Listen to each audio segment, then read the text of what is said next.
To everyone welcome to LTX classes.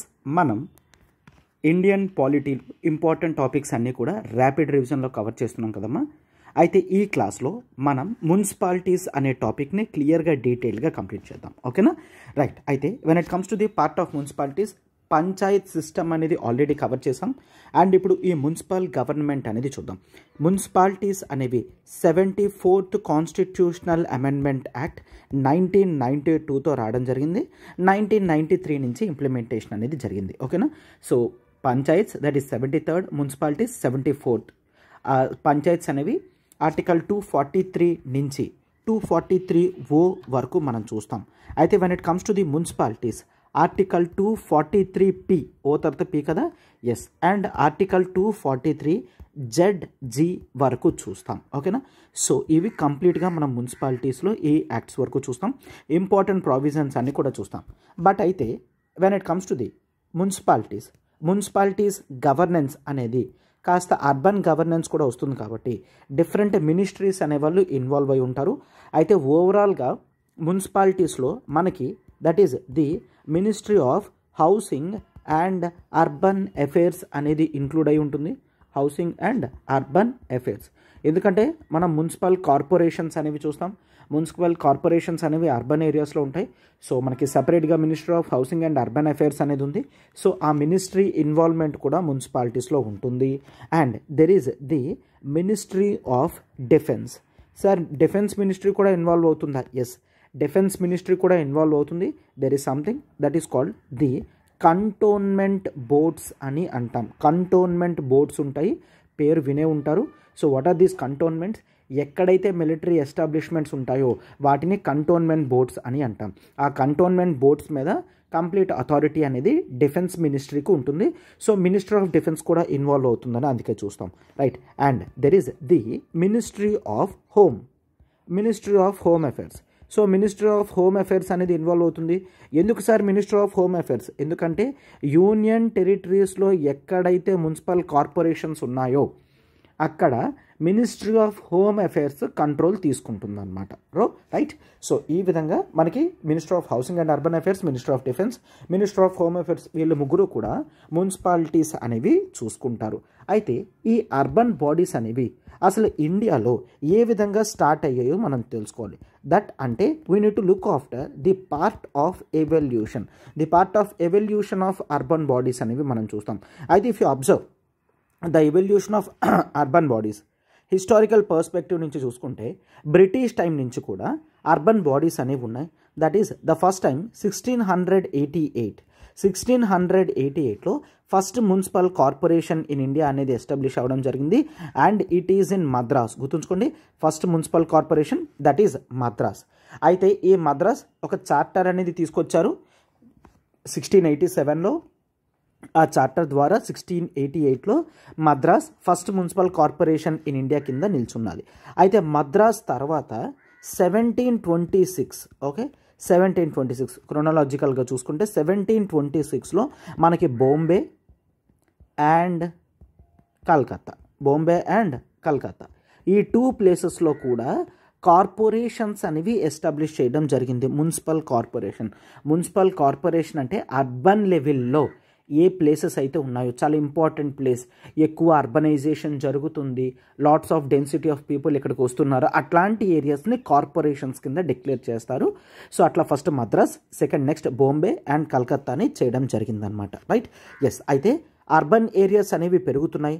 So municipal administration అనేది ప్రాపర్గా ఉండాలి అని అనుకున్నారు. లోకల్ సెల్ఫ్ గవర్నమెంట్ అనేది ఉంటే బాగుంటుంది అని అనుకొని దట్ ఈజ్ 1870లో ఒక రెజల్యూషన్ అనేది పాస్ చేయడం జరిగింది బై లార్డ్ మాయో. సో దీన్నే లార్డ్ మాయోస్ రెజల్యూషన్ అని చూస్తాం. Lord Mayo's resolution. ఈ రెజల్యూషన్ ప్రకారం లోకల్ సెల్ఫ్ గవర్నమెంట్కి కాస్త ఫినాన్షియల్ డీసెంట్రలైజేషన్ అనేది ఇవ్వడం జరిగింది.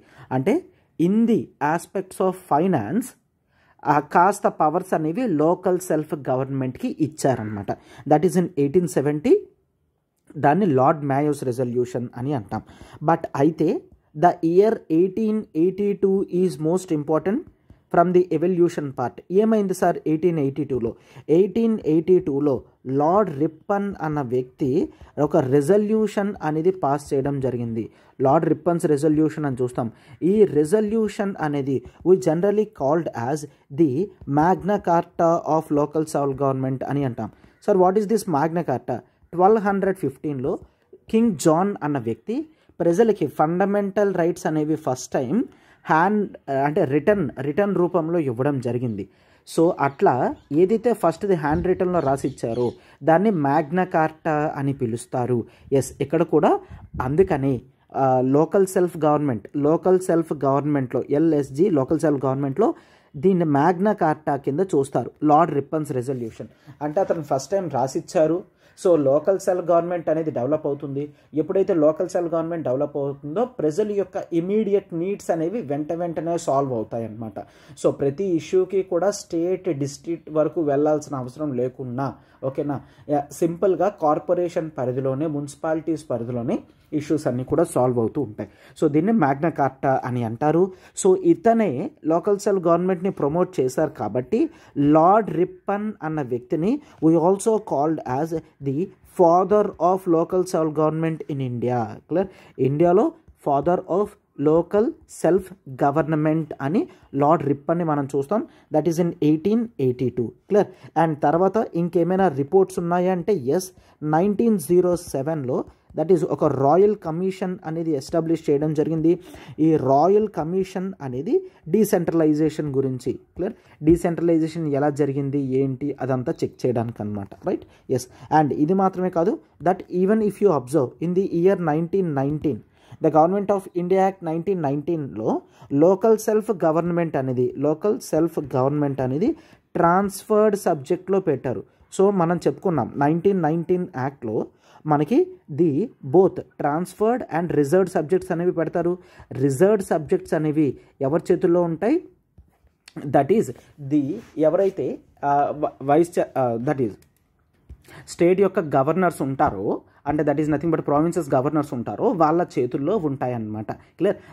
సో వాళ్ళ చేతుల్లో ఉంటాయి. బట్ అయితే పవర్స్ అనేవి లెజిస్లేచర్కి సంబంధం లేకుండా ఎగ్జిక్యూటివ్తో డెసిషన్స్ అనేవి ఇవ్వచ్చు. అవి రిజర్వ్డ్ సబ్జెక్ట్. ట్రాన్స్ఫర్డ్ సబ్జెక్టులు అంటే ఎస్, ట్రాన్స్ఫర్డ్ సబ్జెక్టులు అనేవి లెజిస్లేచర్కి పాస్ చేయడం అనేది జరిగిందనమాట.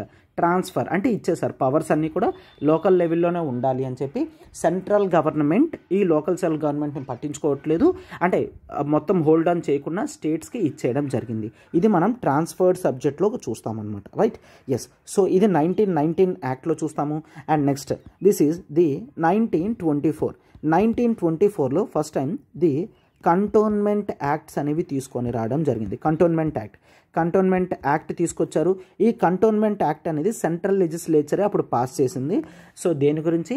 మిలిటరీ ఎస్టాబ్లిష్మెంట్స్ ఎక్కడైతే ఉంటాయో వాళ్ళ యొక్క సివిల్ నీడ్స్ గురించి. ఓకేనా? ఏ నీడ్స్? మిలిటరీ నీడ్స్ కాదు, సివిల్ నీడ్స్.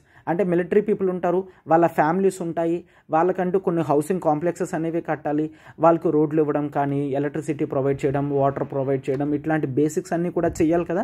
అవి చూసుకోవడానికి ఒక అడ్మినిస్ట్రేషన్ బాడీ ఉండాలి కదా. అందుకే కంటోన్మెంట్ యాక్ట్ అనేది తీసుకొచ్చి కంటోన్మెంట్ బోర్డ్స్ అనేవి రెగ్యులర్ సివిల్ యాక్టివిటీస్ అనేవి మిలిటరీ ఎస్టాబ్లిష్మెంట్స్లో చూసుకుంటాయన్నమాట. ఓకేనా?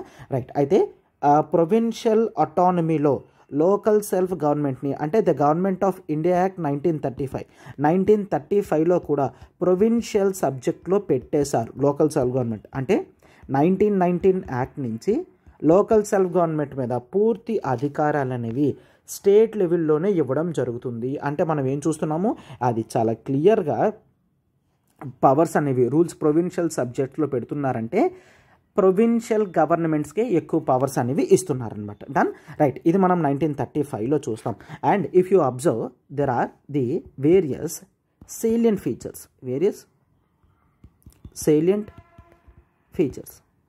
salient features. So if you observe the various salient features, అయితే పంచాయతీలో 3 టైర్ సిస్టమ్ చూసినట్టే మున్సిపాలిటీలో కూడా 3 టైర్ సిస్టమ్ అనేది చూస్తాము. That is the first one, it is the Nagar Panchayat అని అంటాం. మున్సిపాలిటీ అనేది నగర్ పంచాయత్ ఉంటుంది. ఎక్కడ? For the transitional transitional area అంటే ఏంటి, ఇంకా అప్పుడప్పుడే డెవలప్ అవుతున్న ఏరియాని ట్రాన్సిషనల్ ఏరియాస్ అని అంటాము. వాటిని నగర్ పంచాయత్స్ అని అంటాం. Okay, Nagar Panchayat and that is the municipal council. Municipal council అంటాం. అంటే అర్బన్ ఏరియాయే బట్ స్మాలర్ అర్బన్ ఏరియాని మున్సిపల్ కౌన్సిల్ అని అంటాం. బిగ్గర్ అర్బన్ ఏరియా అయితే అది మనం ది మున్సిపల్ కార్పొరేషన్ కింద చూస్తాం. Municipal corporation, right. So municipal council, municipal corporation, నగర పంచాయత్, ఈ విధంగా 3 బాడీస్ కింద వీటిని డివైడ్ చేయడం అనేది జరిగింది. దీన్నే 3 టైర్ సిస్టమ్ అని అంటాం.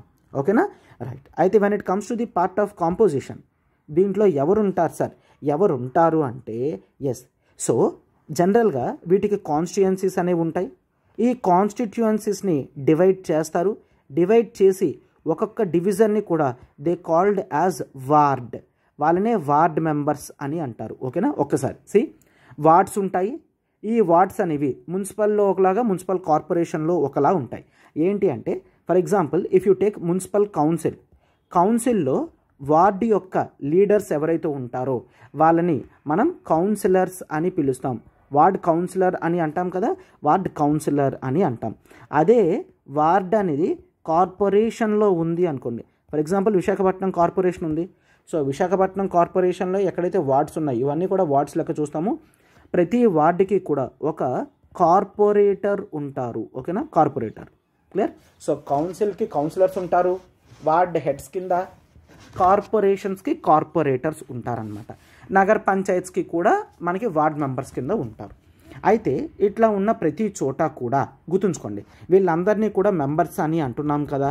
ఈ మెంబర్స్ అందరికీ కూడా ఖచ్చితంగా డైరెక్ట్ ఎలక్షనే పెట్టాలి అని కాన్స్టిట్యూషన్లోనే రాసింది. ఓకేనా, డైరెక్ట్ ఎలక్షన్, రైట్. డైరెక్ట్ ఎలక్షనే మనం చూస్తాం.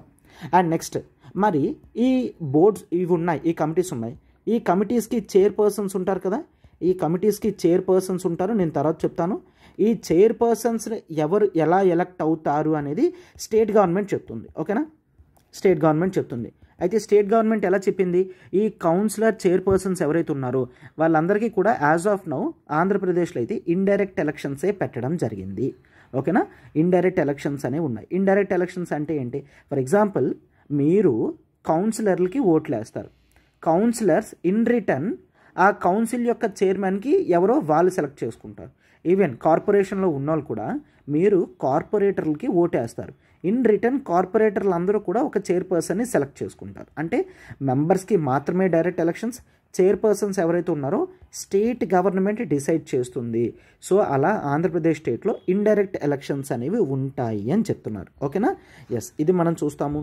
అండ్ పంచాయత్స్లానే మనకి రిజర్వేషన్స్ అనేవి చూస్తాము. ఎస్సీ రిజర్వేషన్స్ చూస్తాము, ఎస్టీ రిజర్వేషన్ చూస్తాము, ఉమెన్ రిజర్వేషన్ కూడా మనం సేమ్ పంచాయత్స్లా చూస్తాం. ఎస్సీ, ఎస్టీ, ఉమెన్కి 1/3 రిజర్వేషన్స్ అనేవి ఇవ్వడం జరిగింది. ఓకేనా, 1/3 రిజర్వేషన్స్ అనేవి చూస్తాం. And same but we also say the duration of Panchayat, the duration municipalities. పంచాయతీలో చూస్తున్నట్టే డ్యూరేషన్ ఆఫ్ మున్సిపాలిటీ కూడా 5 ఇయర్సే చూస్తాం, 5 ఇయర్స్. అండ్ ఆల్రెడీ ముందు క్లాస్లో ఎగ్జాంపుల్ ఇచ్చినట్టు ఒకవేళ మిడిల్లోనే కనుక మున్సిపాలిటీ డిజాల్వ్ అయిపోతే కేవలం ఆ రిమైనింగ్ పీరియడ్ గురించి మాత్రమే ఎలక్షన్ పెడతారు అంతే తప్ప మళ్ళీ అక్కడి నుంచి స్టార్ట్ అయితే మరొక 5 ఇయర్స్ కంటిన్యూ అవుతుంది అని కాదు. సో టెన్యూర్ అనేది ఫిక్స్డ్గా 5 ఇయర్స్ ఉంటుంది అని చూస్తాం. ఓకేనా, టెన్యూర్ అనేది ఫిక్స్డ్గా 5 ఇయర్స్ ఉంటుంది. మధ్యలో ఎవరైనా వచ్చినా సరే ఆ టైం కల్లా క్లోజ్ చేస్తారు, మళ్ళీ ఎలక్షన్స్ అనేవి జరుగుతాయి అని చూస్తాం. Okay, right. సో ఇదంతా కూడా ఇంపార్టెంట్ చూస్తాం. అండ్ నెక్స్ట్ కొంత డిస్క్వాలిఫికేషన్ అనేది చేయడం జరుగుతుంది. అయితే when it comes to the part of disqualification and even ఒకసారి చూసుకుంటే మనకి ఎమ్మెల్యే అవ్వాలి అంటే 25 ఇయర్స్, ఎమ్మెల్సీ అవ్వాలి అంటే 30 ఇయర్స్, లోక్సభ ఎంపీ అవ్వాలి అంటే 25 ఇయర్స్, రాజ్యసభ ఎంపీ అవ్వాలి అంటే 30 ఇయర్స్. ఇట్లా మనకి ప్రొవిజన్ అనేది చూసాం. బట్ మున్సిపల్ ఏరియాలో మాత్రం 21 ఇయర్స్ వస్తే చాలు వాళ్ళు మెంబర్స్ కింద అవ్వచ్చు. అంటే ఒక మున్సిపల్ కౌన్సిలర్ అవ్వాలనుకున్నా, కార్పొరేటర్ అవ్వాలనుకున్నా 21 ఇయర్స్ ఉంటే చాలు, 25 ఇయర్స్ ఉండాల్సిన అవసరం లేదన్నమాట. ఓకేనా, ఎస్. అండ్ వీళ్ళకి ఎలక్షన్స్ అనేవి కండక్ట్ చేయడానికి సెపరేట్ ఎలక్షన్ కమిషన్ అనేది ఉంది. సో దాన్ని స్టేట్ ఎలక్షన్ కమిషన్ అని మనం అంటాం. స్టేట్ ఎలక్షన్ కమిషన్ అని అంటాం. అండ్ అలానే పంచాయత్స్కి 11th షెడ్యూల్ ఉన్నట్టు మున్సిపాలిటీస్ కూడా కొన్ని పవర్స్ అండ్ ఫంక్షన్స్ ఉన్నాయి. అవి మనం షెడ్యూల్ 12లో చూస్తాం. Schedule 12 deals with the powers and functions of municipalities అని చూస్తాం. ఫర్ ఎగ్జాంపుల్ వీళ్ళకి చాలా పవర్స్ అనేవి ఉన్నాయి, మనం తర్వాత చూస్తాం. వీళ్ళ పవర్స్ అనేవి 12th షెడ్యూల్లో దాదాపుగా ఒక 18 ఫంక్షన్స్ దాకా ఇవ్వడం జరిగింది. లైక్ అర్బన్ ప్లానింగ్ అయితే కానివ్వండి, రోడ్స్ బ్రిడ్జెస్ కన్స్ట్రక్షన్ కానీ, ల్యాండ్ యూజ్ రెగ్యులేషన్ కానీ, ఫైర్ సర్వీసెస్ కానీ, అర్బన్ ఫారెస్ట్రీ కానీ, క్యాటిల్ పౌండ్స్ కానీ, స్టాటిస్టిక్స్ మెయింటైన్ చేయడం కానీ, public amenities like street lighting provide చేయడం, బస్ స్టాప్స్ ప్రొవైడ్ చేయడం, పార్కింగ్ లాట్స్ ప్రొవైడ్ చేయడం, ఇవన్నీ కూడా కార్పొరేషన్ యొక్క బాధ్యతల కింద మనం చూస్తామన్నమాట. ఓకేనా, రైట్. అండ్ ఇది మాత్రమే కాదు, డెడికేటెడ్గా స్టేట్ ఫినాన్స్ కమిషన్ అనేది ఉంది. ఒకటే స్టేట్ ఫినాన్స్ కమిషన్ ఉంటుందమ్మా పంచాయత్స్ యొక్క ఫినాన్సెస్ రికమెండ్ చేయడానికి, మున్సిపాలిటీ కమిషన్ యొక్క ఫినాన్సెస్ అనేవి రికమెండ్ చేయడానికి ఒకటే స్టేట్ ఫినాన్స్ కమిషన్ ఉంటుంది.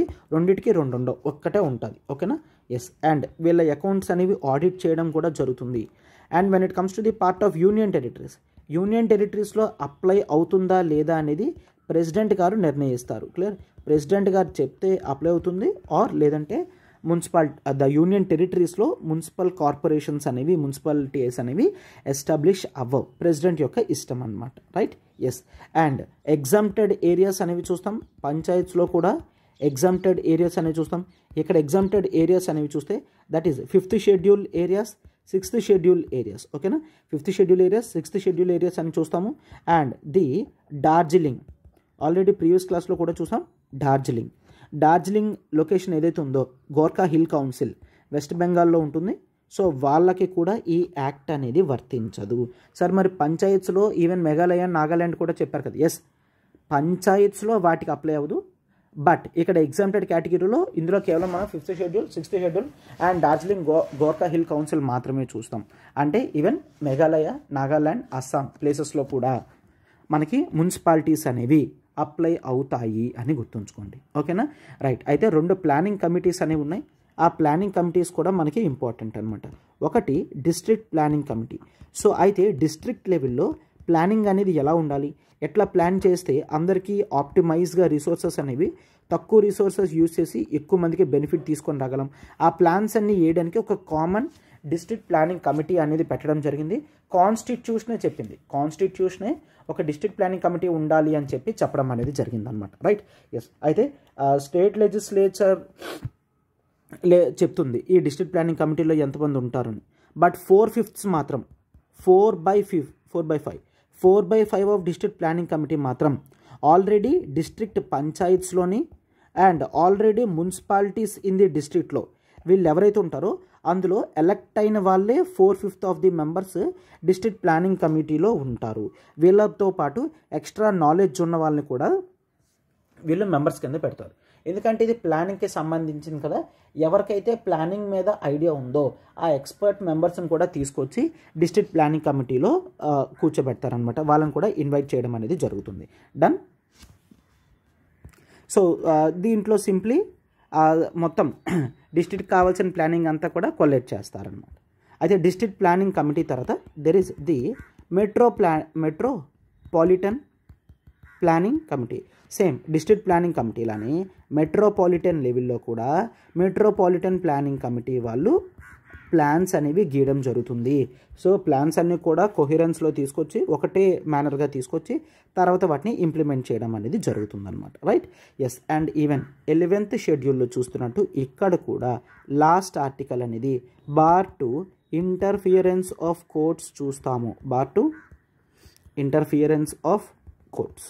ఎలక్టోరల్ మ్యాటర్స్లో మాత్రం కోర్ట్స్ అనేవి ఇంటర్ఫియర్ అవ్వకూడదు, electoral matters. Okay, right, yes. So ఈ విధంగా టోటల్గా మనం మున్సిపాలిటీస్ అనేవి కొంతవరకు కవర్ చేయడం జరిగింది. ఇప్పుడు the types of urban governments అనేవి చూస్తాం. There are the different types చూస్తాము. ఆ డిఫరెంట్ టైప్స్ మీద మనకి ఎగ్జామ్లో చాలా ఇంపార్టెంట్ అనమాట. First if I say that is the corporation, municipal corporation. అయితే what is this corporation? Corporation అనేది చూసుకున్నట్లయితే పెద్ద పెద్ద సిటీస్ ఏవైతే ఉంటాయో అవి కార్పొరేషన్ పరిధిలోకి వస్తాయి. For example that is Visakhapatnam, Hyderabad, Bengaluru, Kolkata, Delhi, ఇవన్నీ కూడా పెద్ద పెద్ద సిటీస్. ఆ పెద్ద పెద్ద సిటీస్ అన్నీ కూడా కార్పొరేషన్ కింద మనం చూస్తాము. అయితే ఈ కార్పొరేషన్స్ అనేవి ఎలా ఎస్టాబ్లిష్ చేస్తారు సార్? ఎలా ఎస్టాబ్లిష్ చేస్తారంటే త్రూ యాక్ట్. ఎవరు చేస్తారు? State. So state government act చేస్తుంది. స్టేట్ గవర్నమెంట్ చేసే చట్ట ప్రకారంగా కార్పొరేషన్స్ అనేవి ఎస్టాబ్లిష్ చేయడం జరుగుతుందన్నమాట. అయితే ఈ కార్పొరేషన్కి మనం 3 బాడీస్ చూస్తాం. క్లియర్? ఒకటి, ఈ కార్పొరేషన్కి ఒక కౌన్సిల్ ఉంటుంది. ఈ కౌన్సిల్లో ఉన్న వాళ్ళే కౌన్సిలర్స్ ఉంటారు. ఈ కౌన్సిలర్స్ అందరూ కూడా మేయర్ అన్న వ్యక్తిని చైర్పర్సన్ కింద చేస్తారు. So mayor is the chairperson of council. So ఇక్కడ లెజిస్లేటివ్ రిలేటెడ్ యాక్టివిటీస్ అన్నీ కూడా కౌన్సిల్లో మనకి జరుగుతుంది. అయితే ఈ కౌన్సిల్ తర్వాత స్టాండింగ్ కమిటీస్ అనేవి ఉంటాయి. What are the standing committees?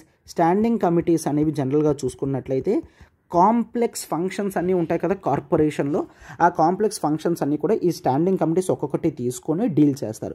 For example public works ఒకరు, ఎడ్యుకేషన్ ఒకరు, హెల్త్ ఒకరు, ట్యాక్సేషన్ ఒకరు. అంటే ఒక్కొక్క కమిటీ ఒక్కొక్క యాక్టివిటీ తీసుకొని వాటిని మానిటర్ చేస్తుంది అనమాట. రైట్? ఎస్.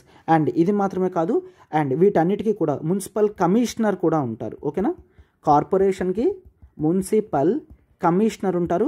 ఎవరి మున్సిపల్ కమిషనర్? ఈ మున్సిపల్ కమిషనర్ అన్న వ్యక్తి he is IAS, Indian administrative service వ్యక్తినే మున్సిపల్ కమిషనర్ కింద పెట్టడం జరుగుతుందన్నమాట. Right? This is about corporation. Act ద్వారా తీసుకొస్తారని గుర్తుంచుకోండి. And next there is the municipality. కాస్త ఇప్పుడు ఏవైతే డెవలప్ అవుతున్నాయో కాస్త semi urban, baby urban cities లాంటివి చూసుకుంటే అవి మున్సిపాలిటీస్ కింద చూస్తాము. సో ఈ మున్సిపాలిటీస్ అనేవి కూడా ఎట్లా వస్తాయి? By the acts. Clear? State legislature act చేస్తుంది. అదే యూనియన్ టెరిటరీలో అయితే ఎప్పుడైనా గుర్తుంచుకోండి, యూనియన్ టెరిటరీలో కార్పొరేషన్ చేయాలనుకున్నా, యూనియన్ టెరిటరీలో మున్సిపాలిటీ చేయాలనుకున్నా పార్లమెంట్ యాక్ట్ చేస్తుంది. అయితే ఆర్డినరీ స్టేట్స్లో కార్పొరేషన్ తీసుకొని రావాలన్నా, మున్సిపాలిటీ రావాలన్నా స్టేట్ గవర్నమెంట్ సపరేట్ యాక్ట్ చేస్తుంది. అంటే స్టేట్ గవర్నమెంట్ యాక్ట్ చేస్తేనే ఆ కార్పొరేషన్కి కానీ మున్సిపాలిటీకి కానీ yes this is the body, దీన్ని కార్పొరేషన్, దీన్ని మున్సిపాలిటీ అని పిలుస్తాం అనే ఒక క్లారిటీ అనేది ఉంటుందన్నమాట. Right? Yes. And there is the notified area committee. Notified area committee. So what is this notified area committee? Notified area committee ఏంటి అంటే ఒకవేళ బికాజ్ ఆఫ్ ఇండస్ట్రియలైజేషన్ కానీ ఇంకేదైనా వల్ల కానీ టౌన్ కాస్త స్పీడ్గా పెరుగుతుంది అనుకోండి, అప్పుడు దీన్ని ఓవర్వ్యూ చేయడానికి నోటిఫైడ్ ఏరియా కమిటీ అని పెడతారు. క్లియర్? అయితే ఇదొక స్టాట్యూటరీ బాడీ కాదు. నోటిఫైడ్ ఏరియా కమిటీ అనేది ఎగ్జిక్యూటివ్ వాళ్ళే రెజల్యూషన్ ఇస్తారు. ఎస్, ఈ ప్లేస్ నోటిఫైడ్ ఏరియా కమిటీ అని. సో దానికి రిలేటెడ్గా సివిల్ అడ్మినిస్ట్రేషన్ అనేది జరుగుతుందన్నమాట. దాన్ని నోటిఫైడ్ ఏరియా కమిటీ అని అంటాం. And next the town area committee అని చూస్తాం. Town area committee. What is this town area? Town area అంటే ఇప్పుడు విశాఖపట్నం స్టీల్ ప్లాంట్ ఉంది, ఆర్ ది జార్ఖండ్లో టాటా స్టీల్ ప్లాంట్ ఉంది. ఈ పెద్ద పెద్ద స్టీల్ ప్లాంట్స్, పెద్ద పెద్ద ఇండస్ట్రీస్ ఏవైతే ఉంటాయో అక్కడ టౌన్షిప్స్ అనేవి కన్స్ట్రక్షన్ చేయడం జరుగుతుంది. ఆ టౌన్షిప్లో ఆ ఇండస్ట్రీలో ఎవరైతే మనుషులు పనిచేస్తారో వాళ్ళ ఫ్యామిలీస్ అన్నీ కూడా ఉండడానికి హౌసెస్ ఇవ్వడం అండ్ కావాల్సిన సివిల్ అడ్మినిస్ట్రేషన్ అంతా కూడా ఈ టౌన్ ఏరియాస్లో ఇవ్వడం జరుగుతుంది. ఇది మనం టౌన్ ఏరియా కమిటీ అని అంటాం. ఈ టౌన్ ఏరియా కమిటీ కూడా యాక్ట్ ద్వారా చట్ట ప్రకారంగా స్టేట్ లెజిస్లేచర్స్ చట్టం చేసి ఈ బాడీని టౌన్ ఏరియా కమిటీని ఎస్టాబ్లిష్ చేయడం జరుగుతుందన్నమాట. ఓకేనా? And next we also see that the cantonment board. The cantonment boards. So cantonment boards కూడా same, that is military establishments. Military ఎస్టాబ్లిష్మెంట్స్లో సివిల్ పీపుల్ ఎవరైతే ఉంటారో వాళ్ళ ఫ్యామిలీస్ యొక్క అవసరాలను సాల్వ్ చేయడానికి, సివిల్ రిలేటెడ్ ప్రాబ్లమ్స్ రాకుండా ఉండడానికి కంటోన్మెంట్ బోర్డ్ అనేది పెట్టడం జరుగుతుంది. అయితే పాపులేషన్ బట్టి కంటోన్మెంట్ బోర్డ్ యొక్క కేటగిరీ మారుతుంది. ఫర్ ఎగ్జాంపుల్ కేటగిరీ 1 హైయెస్ట్ 50,000 కన్నా ఎక్కువ మిలిటరీ పీపుల్ ఉంటే దాన్ని కంటోన్మెంట్ బోర్డు చేస్తారు, దాన్ని కేటగిరీ 1.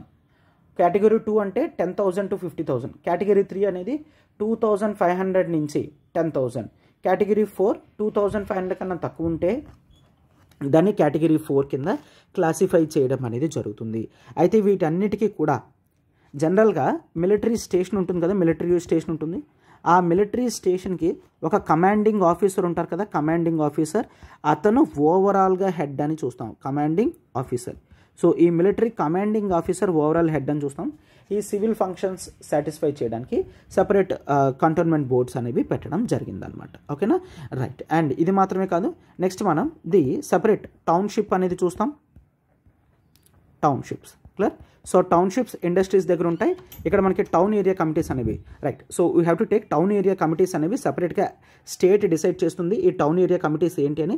ఏవైతే సెమీ మున్సిపల్ అథారిటీస్లోకి వస్తాయో కాస్త అట్లా ఉన్నవి town area committee. I just little bit confused. So town area committee, townships అంటే ఇండస్ట్రీస్ ఎక్కడైతే ఉంటాయో, Visakhapatnam steel plant, Jharkhand steel plant, ఇట్లాంటివి టౌన్షిప్స్ అని అంటాం. అక్కడ టౌన్ ఏరియా కమిటీ అనేది స్టేట్ లెజిస్లేచర్ చేస్తుంది. అంటే ఒక చిన్న చిన్న స్మాల్ టౌన్స్ ఏవైతే ఉంటాయో వాటి యొక్క అడ్మినిస్ట్రేషన్, అంటే అవి ఇంకా మున్సిపాలిటీ కిందకి రావు ఆర్ మున్సిపల్ కార్పొరేషన్స్ కింద కూడా రావన్నమాట, రైట్. ఎస్, సో టౌన్షిప్స్ అని చూస్తాము. అండ్ టౌన్షిప్స్ తర్వాత it is next the port trust. So ఏ విధంగా ఇండస్ట్రీస్ ఉంటే టౌన్షిప్స్ ఉంటాయో, అలానే మిలిటరీ ఎస్టాబ్లిష్మెంట్స్ ఉంటే కంటోన్మెంట్ బోర్డ్స్ ఉంటాయో, అలానే పెద్ద పెద్ద పోర్ట్స్ ఉన్నాయనుకోండి అక్కడ పోర్ట్ ట్రస్ట్ అనేవి ఉంటాయి. ఫర్ ఎగ్జాంపుల్ ముంబై, కలకత్తా, చెన్నై, వీటిలో పోర్ట్ ట్రస్ట్లు అనేవి ఉంటాయి. ఈ పోర్ట్ ట్రస్ట్లో ఎవరుంటారు, దట్ ఈ పోర్ట్ అడ్మినిస్ట్రేషన్ పీపుల్ ఉంటారు కదా, వాళ్ళ యొక్క ఫ్యామిలీస్ ఉంటాయి కదా, వాళ్ళని టేక్ కేర్ చేయడానికి, వాళ్ళ యొక్క సివిక్ ఫంక్షన్స్ అనేవి చూసుకోవడానికి ఈ సెపరేట్ పోర్ట్ ట్రస్ట్ అనేవి పెడతారు. అయితే గుర్తుంచుకోండి, ఏ పోర్ట్ ట్రస్ట్ అయినా పార్లమెంట్ యాక్ట్తోనే క్రియేట్ చేయడం జరుగుతుంది. స్టేట్ లెవెల్లో పోర్ట్స్ ఉన్నప్పటికీ కూడా ఇవన్నీ కూడా పెద్ద పోర్ట్స్ కాబట్టి, మేజర్ పోర్ట్స్ కాబట్టి పార్లమెంట్ యాక్ట్ చేస్తుంది పోర్ట్ ట్రస్ట్కి. Okay, yes. అండ్ లాస్ట్లో there is something that is called the special purpose vehicles establish చేస్తారు.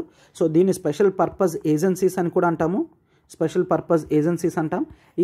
పర్పస్ ఏజెన్సీస్ అనేవి డిఫరెంట్ ఫంక్షన్స్ అనేవి చేస్తాయి. For example town improvement trust అంటాము, అర్బన్ డెవలప్మెంట్ అథారిటీస్ ఉంటాయి, వాటర్ సప్లై సేవరేజ్ బోర్డ్స్ ఉంటాయి, housing boards ఉంటాయి, pollution control boards ఉంటాయి.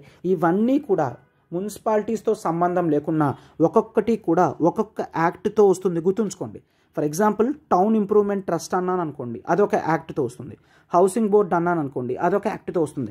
అలా ఒక్కొక్క బాడీ కూడా ఒక్కొక్క యాక్ట్తో రావడం జరుగుతుంది. ఓకేనా, వీటి యొక్క పర్పస్ ఏంటి? For example pollution control board ఉందంటే కేవలం పొల్యూషన్ రిలేటెడ్ ఫంక్షన్సే చూస్తుంది. సిటీ ట్రాన్స్పోర్ట్ సిస్టమ్ బోర్డు ఉంది అంటే అవి కేవలం ట్రాన్స్పోర్ట్ గురించి మాత్రమే చూస్తుంది అనమాట. ఓకేనా, సో ఇట్లా ఈ మొత్తం మున్సిపాలిటీస్ అనేవి చూస్తాం. So different articles, different functions, different activities, different bodies of municipalities ఏవి ఉన్నాయి అనేది సింపుల్గా మనం కవర్ చేసాం. Hope this is completely clear to you. So ఒక్కసారి మీరు క్లాస్ విన్నారంటే మీకు అన్నీ కూడా బ్రష్ అప్ అయిపోతాయి, అన్నీ కూడా గుర్తుంటాయి, రైట్. ఎగ్జామ్ ముందు రివైజ్ చేయడం అనేది మోస్ట్ ఇంపార్టెంట్ అనమాట, right. So on that note you have enjoyed hour sessions. So class అనేది మీకు నచ్చినట్లయితే ఖచ్చితంగా లైక్ బటన్ హిట్ చేయండి, అండ్ ఫెలో ఆస్పిరెంట్స్ కూడా షేర్ చేయండి, అండ్ మీ కామెంట్స్ అనేవి మాకు బూస్టప్ అనేవి ఇస్తాయి. Thank you.